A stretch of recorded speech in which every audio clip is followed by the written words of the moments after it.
Well, it's October as I'm taping this, so I figure, hey, how about reviewing some horror movies? And one of the companies that made its name on horror, even though it did a lot of other films with other genres and whatnot, was Hammer, of course. And Hammer is best known for their horror films, where they brought back classic horror monsters and stories. Initially, you had the Universal versions. With, Dracula, Frankenstein, Werewolf, and so on, Mummy, and what have you. And then here came Hammer and doing their own version and put their own staple on it and their own style and whatnot. And I mean, you can enjoy both versions of it in their own ways and whatnot. But boy, I tell you, and the Hammer ones really did have more of an impact on me.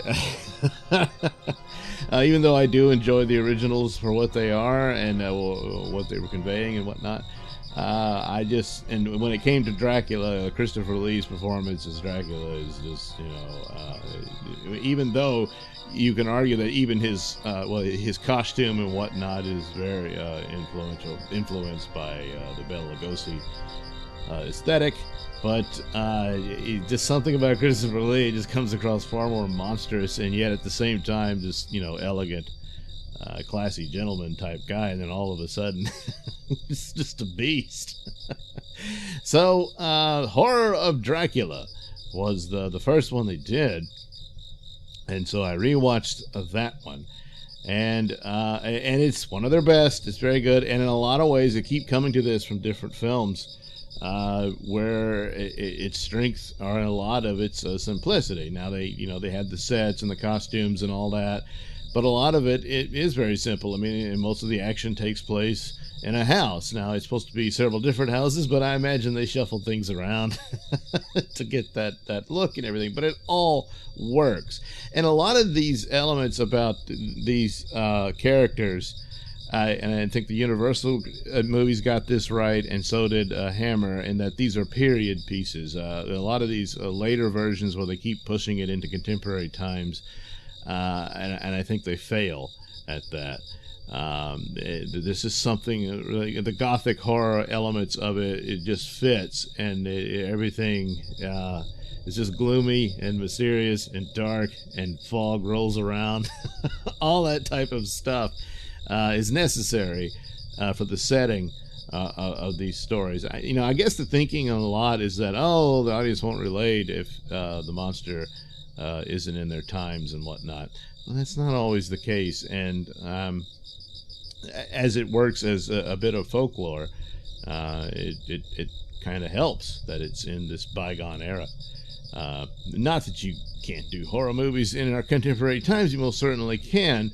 And a lot of that with the vampire, which was originally supposed to be a monster, later became teenage soap opera material and stuff like that. It wasn't until, 30 Days of Night brought it back as just full-on monsters. And then The Strain, which was a pretty good series, although that's, talk about a real alteration of the vampire there. But Hammer delivers this in their own styling and whatnot, and of course they made this great team between Peter Cushing and Christopher Lee, and they perform their roles very well, and it plays out quite good, even though it's very simple in a lot of ways. And Van Helsing is, and that's kind of the original story as well. He's he's almost as mysterious as Dracula. He shows up, some people know him, but how does he know all this? He mentions studies and whatnot, but he just knows what to do. So you've got a vampire problem, and I'm the exterminator. and that's how it plays out here. And with this movie, it clearly, spoiler, Dracula's dead. He's done. Van Helsing gets the drop on him, and he turns to ash, and the wind blows him away. Although, where did that dust go? Van Helsing should have been sure about that. Should have had a broom. Didn't have vacuum cleaners back then, because he does come back. But hey, look, they've got a film franchise to build here. So, because Christopher Lee later went on, I believe, to despise the role, or at least the constant having to do it and sort of being typecast in that character. Even though he did have respect for the original material and all of that sort of thing, but he was sick of it by then. But we hear this story over and over again with actors being stuck with things like that, and kind of a victim of their success in that aspect, because he performs this very well, and a lot of it is all more facial expressions, body language, and that sort of thing of delivering what's going on here. Of course, with vampire stories, these sexual undertones, and this is really performed more by the women than Dracula and what have you, because boy, the satisfied looks especially in this case Mina, and a lot of the Dracula stories, they go back and forth. Is Mina the target? Is it Lucy? They swap back which one dies first and the other one gets saved and all that. This time Mina survives. Poor Lucy doesn't. But both of them is like that, oh boy, they're excited he's coming, and then at the same time, oh geez, oh boy, oh yeah, boy, really nervous. But there's one scene is when it's obvious what's happened. They don't actually show it, but Mina gets lured to Dracula, and it's been a bit of a trap there. And then later when we see her, boy, does she have this satisfied look. And her poor husband is like, oh boy. I wonder if that marriage survived after all this. So Van Helsing's just saying, look, buddy, I can kill the guy, but so it's a good presentation of the old story, and it has great styling and all that, and atmospherics that they delivered. So Horror of Dracula is a good one to watch when you're in a old-time horror mood during Halloween time. Now, there's quite a few templates that are established here. Well, maybe not established, but portrayed here that often comes to mind, especially these days. My channel, of course, reviews a lot of Doctor Who. And, of course, yes, Peter Cushing did portray the Doctor in 2 movies, although that's a very alternate Doctor. It's not the real one. I really wish maybe he could have had a shot at it, and portrayed the real Doctor and more in the template of Van Helsing as he is here, because you can see it here where, he's almost a mysterious character. He shows up. He's kind of rejected at first, and well, not kind of. He flat out is. And then in the end, he's the guy with all the answers and saves the day. Of course, Christopher Lee would have made a great master too, But it's interesting because I've been reviewing classic episodes of Doctor Who, and of course the Gothic horror template was utilized in the Tom Baker eras there, and you can certainly see the influence when watching Hammer films and then going into some of those Doctor Who stories. So anyway, there it is, Horror of Dracula.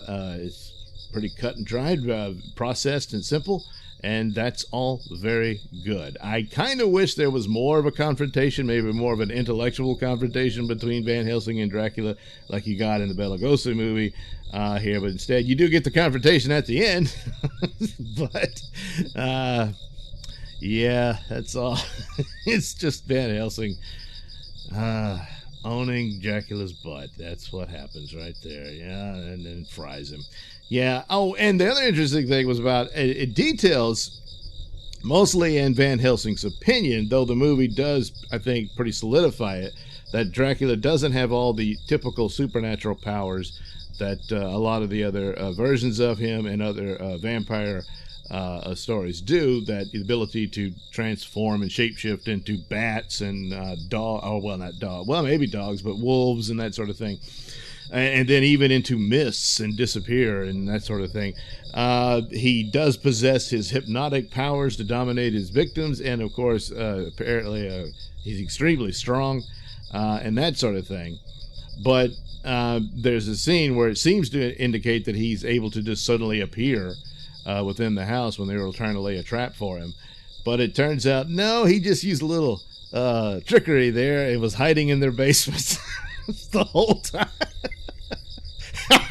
And so this version of Dracula, at least in this film, I'm kind of forgetting on the others. Hopefully, time permitting, I'll get to those too.